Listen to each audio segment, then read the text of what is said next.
De retour sur la Sira TV, place des Lumières, avec justement la bien nommée, ce petit rayon de soleil qui nous fait bien du plaisir. Merci de nous suivre sur la web TV siratv.com et on se retrouve pour une table ronde sur le digital cette fois-ci. Comment évidemment augmenter ses ventes, comment augmenter son chiffre, c'est ce que nous allons voir tout de suite avec nos invités.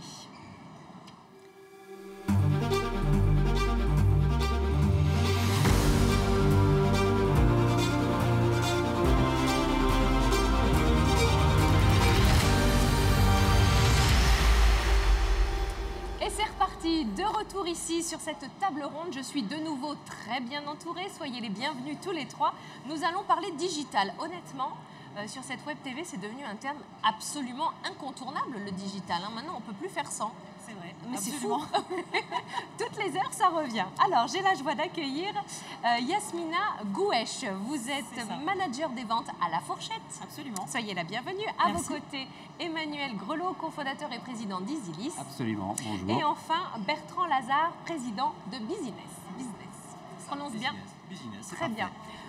Le digital, incontournable, on ne peut pas faire sans. Aujourd'hui, quand on a une société, quand on est chef d'entreprise, quand on est chef d'un restaurant, on ne peut plus passer à côté.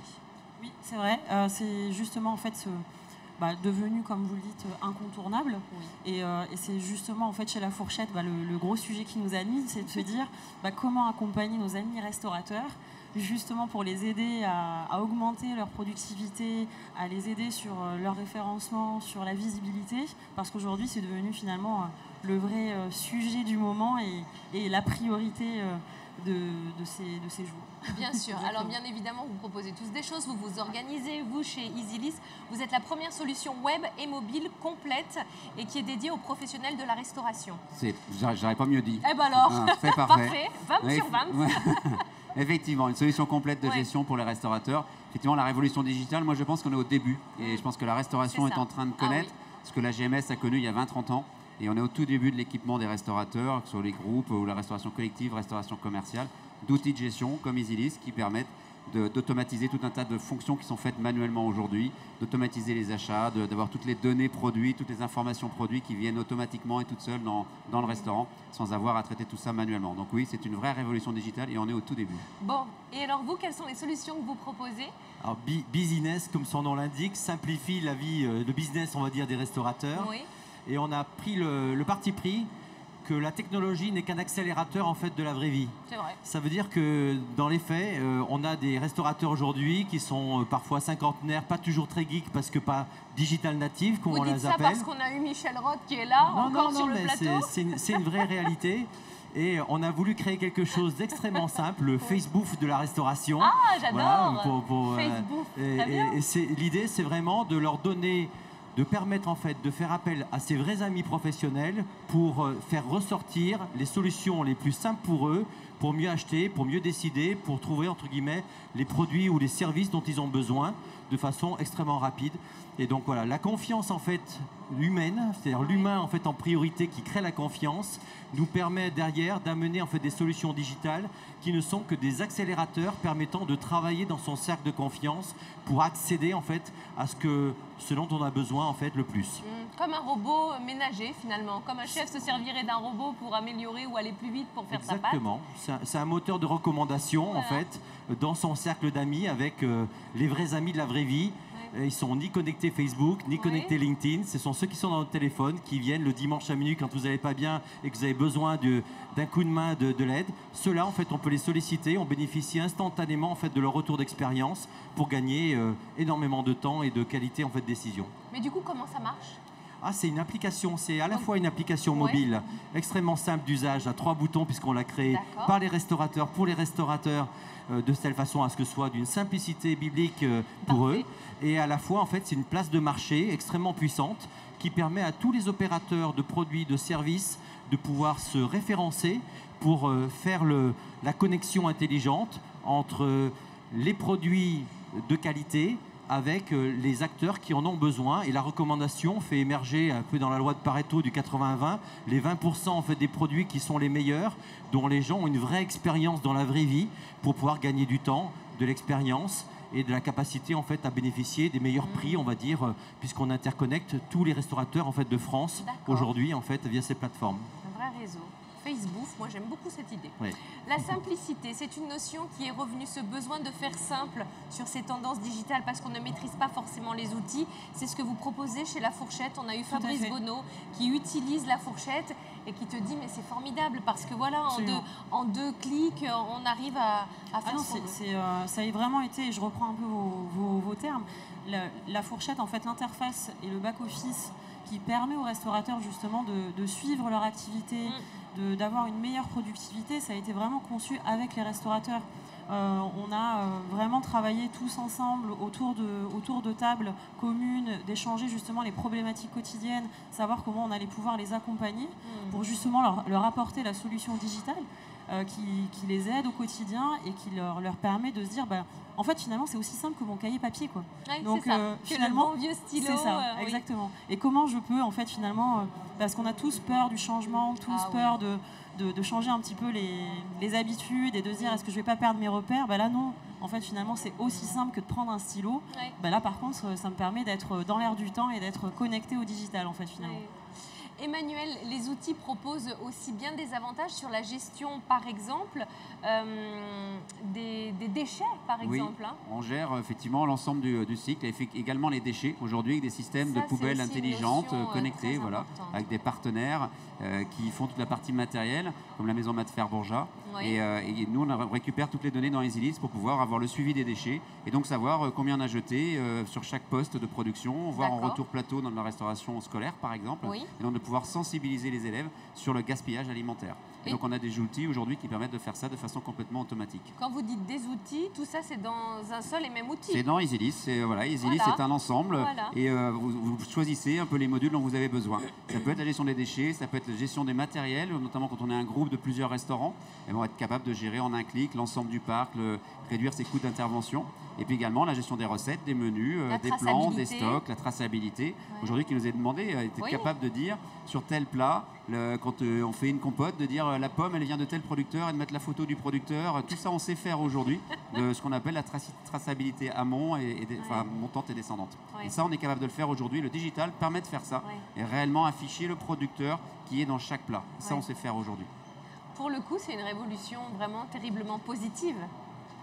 Oui, effectivement, ça change le monde complètement. D'avoir effectivement cette traçabilité, d'avoir ces informations produits aussi. C'est vraiment quelque chose qui est en train de changer, c'est que toutes les données produits, le logiciel s'appuie beaucoup sur la data. Et c'est vraiment des choses qui sont en train de changer aujourd'hui. Tous les distributeurs proposent des solutions sur Internet qui permettent d'avoir de la donnée produit qu'on utilise et qu'on agglomère dans les recettes pour pouvoir faire tout ce lien-là. Donc oui, c'est une vraie révolution. Du coup, quand on propose une application comme celle-ci, finalement, on déleste un petit peu le restaurateur qui gagne du temps et ça permet pour lui de mieux se concentrer pour ses clients. Exactement. Ça permet de se concentrer sur ses clients et puis ça permet aussi notamment aux chefs d'entreprise, puisqu'on parle de restaurateurs, mais ce sont aussi des chefs d'entreprise et qui ont parfois 2, 3, 4, 10, 20 restaurants. Et bien là, en un clic, ils ont la rentabilité de leur établissement, le contrôle de la réception, les stocks, le parc, tout ça sur un seul outil, sans être physiquement présent dans les restaurants. Et c'est vraiment un bénéfice important pour nos clients. Pour vous aussi, La Fourchette, ça gère les réservations, ça gère les avis, ça gère... Tout à fait. En fait, je pense que pour reprendre un petit peu votre point précédent, je pense qu'on est tous les trois... finalement, l'enjeu global, c'est vraiment de se dire comment on peut les accompagner et les aider au quotidien. Et c'est vrai que finalement, dans l'outil aujourd'hui, La Fourchette qu'on propose, c'est à la fois d'avoir un seul et même outil qui va leur permettre de gagner du temps, trouver des solutions finalement de gestion, d'optimisation, de fidélisation aussi client. On a aussi maintenant des connexions avec les caisses parce qu'on a envie d'avancer, finalement de fidéliser, d'avoir les data, parce que c'est un peu le mot à la mode, la data, comment utiliser la data, comment finalement garder une trace et garder le lien avec mes clients. Donc derrière, c'est de se dire comment on peut assurer en fait finalement cette continuité, parce que j'ai aujourd'hui ce client et demain j'ai envie toujours de le faire revenir, de le reconnaître, de savoir en fait qui il est. Donc c'est vraiment l'enjeu de l'outil. Et puis évidemment derrière, c'est de se dire comment aussi maintenant je suis businessman, comment je peux optimiser en fait finalement mon restaurant, parce que j'ai aussi cet entrant que je sais maîtriser et que je gère. Derrière maintenant mon gap, c'est de se dire comment je peux aller chercher du chiffre d'affaires complémentaire. Et c'est l'intérêt du portail La Fourchette, c'est de vous dire, voilà, demain vous serez réservable sur notre portail et on va vous aider, vous accompagner de nouveau là-dessus. Du coup, vous qui avez créé ce réseau, on va dire, on ne peut plus maintenant être un chef de cuisine tout seul, isolé dans son coin. C'est fini ça? Non, alors c'est effectivement important ce que vous dites, parce que on parle aujourd'hui d'intelligence collective. Oui. Alors, allez voir un restaurateur, quand vous parlez d'intelligence collective, c'est 2 gros mots. Il ne se sent pas plus intelligent que les autres, et collectif, il pense d'abord à lui avant de penser aux autres. Normal. Sauf que la réalité, en fait, c'est quand on les met physiquement ensemble, ce que l'on a fait depuis maintenant 10 ans, en fait, à les faire partager, échanger, comment acheter ensemble, comment recruter ensemble, comment développer leur business ensemble, ils s'aperçoivent à quel point la mutualisation et la capacité de cette intelligence, en fait, est riche. Et du coup, la démarche est extrêmement positive. Vous parliez d'éléments positifs, c'est effectivement vrai, ce côté de, on a mis le B, notre business, mais c'est un B de bienveillance. Quand quelqu'un en fait appuie sur un bouton sur les outils comme ça, c'est pour révéler ce qu'il y a de meilleur. Du coup, en fait, on fait émerger une vraie relation qu'on qualifie win-win-win, gagnant-gagnant, gagner ensemble. C'est-à-dire que chacun gagne, mais le duo en tant que tel de l'intelligence collective les amène à gagner ensemble pour inventer en fait d'autres choses qu'ils n'auraient pas fait en fait individuellement. Donc c'est vraiment une démarche extrêmement positive et moi je suis ravi de les retrouver sur scène ici parce qu'en fait sans le savoir en fait on est très synergiques en fait les uns avec les autres. On utilise My Fourchette pour nos restaurateurs pour prendre les réservations. EasyList c'est un outil aujourd'hui qui nous intéresse vraiment pour aller jusqu'à numériser nos mercuriales, comme on l'appelle, c'est-à-dire les négociations de centrales d'achat pour faire en sorte derrière qu'ils trouvent des prix justes permettant de travailler durablement avec ceux avec qui on a du plaisir en fait à travailler longuement. Et du coup, on a une vraie synergie en fait dans cette optimisation derrière de la performance justement du digital au service de l'humain, au service de ces organisations humaines, de ces aventures humaines. Nous aussi, on crée alors notre petit réseau là finalement, on vous met en connexion. On est content de vous faire vous rencontrer les uns avec les autres. Non mais c'est ça, et puis c'est vrai que je pense que la restauration est de plus en plus compliquée. Aujourd'hui, on parle de circuits courts, d'approvisionnement local, des offres qui doivent être variées, des offres véganes et de nouvelles générations qui arrivent. Et aujourd'hui, produire avec toutes ces offres et toutes ces contraintes, ça devient extrêmement compliqué. Donc effectivement, le digital est là pour aider. On fait par exemple, nous, la carte de France des producteurs. Le restaurateur va être capable d'aller zoomer, trouver son produit pour effectivement faire la relation entre les producteurs et les restaurateurs et simplifier tout ça. Et c'est là effectivement les partenariats qui sont au bénéfice des restaurateurs. Et du coup, on en est où de ces avancées? Comment les chefs arrivent à mettre un pied dans le digital? Est-ce qu'il est encore très difficile de les attirer, de les convaincre, de les ouvrir à tout ça? Oui, c'est compliqué. Disons qu'il faut y aller step by step, voilà. Pas après pas. Effectivement, on commence souvent. Alors, ça dépend de quel type de restauration on parle. Oui. Il y a effectivement aussi la restauration collective dont on parle moins, mais qui s'équipe aussi beaucoup de ce type d'outils. Quand on fait des repas scolaires pour quelques euros où il y a l'entrée, plat, dessert, la gestion est importante. Oui. Donc effectivement, ces outils se déploient relativement peut-être plus facilement. Oui. Et après, effectivement, dans la restauration de plus haute gastronomie, on y va step by step. C'est effectivement commencer par la prise de commande, commencer par faire mon inventaire, puis ensuite je vais faire mes recettes, voilà, puis ensuite je vais faire la carte. Oui. Alors on y va comme ça par étapes. Pour le coup, la fourchette, vous êtes assez simplement la première étape, je trouve. Parce que pour le coup, pour les réservations, c'est la première des choses à laquelle on pense. Disons que la fourchette, naturellement, on est un guide des restaurants.